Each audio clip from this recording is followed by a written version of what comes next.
I came back from a 4-day work trip to find a small construction crew jackhammering my lawn. At first, I thought I had the wrong address until I spotted my dog's chew toy under a bush they were about to rip out. Then I noticed a half-built shed with a sign that read HOA storage, members only, sitting squarely on my property. That's when it clicked this wasn't a mistake. This was an HOA overstep of epic proportions. Welcome to Prodigy Tales. Make sure you like and subscribe for your weekly dose of top-tier HOA drama.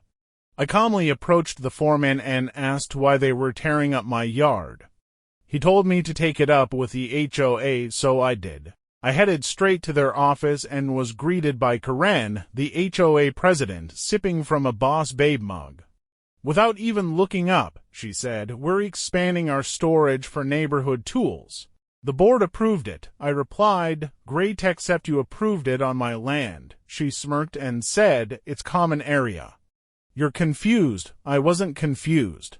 That land was legally mine. I had the deed and the plat map to prove it. I went home, gathered every document, highlighted the property boundaries, and emailed it all to the HOA along with a formal warning to stop construction immediately.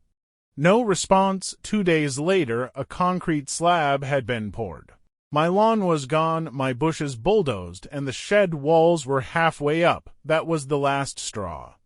I printed a 3-foot-wide sign that read "Private property, you are trespassing," mounted it on a post, and drove it into the lawn facing the construction. Then I took dozens of time-stamped, geotagged photos from every angle and backed them up. Next, I called my real estate attorney. Just as the HOA sent me a letter accusing me of interfering with community development, they received a certified cease and desist from my lawyer, complete with deed copies, survey records, and photo evidence. But instead of backing down, the HOA doubled down. I got a citation in the mail for noncompliance signage, aka my big red warning, and another for unauthorized landscaping changes, referring to the hole they dug in my yard. I went to the next HOA board meeting to confront this madness. The moment I walked in, Karen sneered, "Oh, it's Mr. Surveillance, here to cause a scene." I stayed calm, handed each board member printed surveys, maps, and time-stamped photos. "Your shed is 10 feet into my private property. I've given you every chance to fix it. You're choosing not to." Karen rolled her eyes and said, "It's for the benefit of the community. You should be proud your yard's being put to good use." The room split. One neighbor clapped. Another muttered, "That's not how this works." The treasurer looked visibly uncomfortable. After the meeting, my lawyer filed for a temporary injunction and added retaliation to the lawsuit for those bogus citations.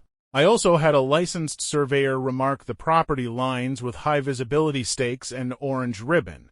Then came the twist. A county building inspector showed up. Turns out the HOA never even pulled a permit for the shed. He took notes, snapped pictures, and told me, "This is a serious violation. They're going to have to answer for this." I offered him coffee. He grinned and said, "You may want to keep all your documentation ready. This is about to get interesting." Oh, I was more than ready. When we went to court, the room was quiet. My case file was anything but. We submitted certified letters, photos, surveyor testimony, time-stamped evidence, and a county violation notice.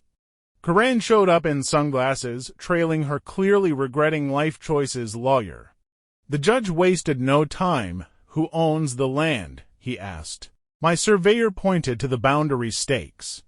"The shed crosses the line by 10 feet. No easement, no ambiguity," he said.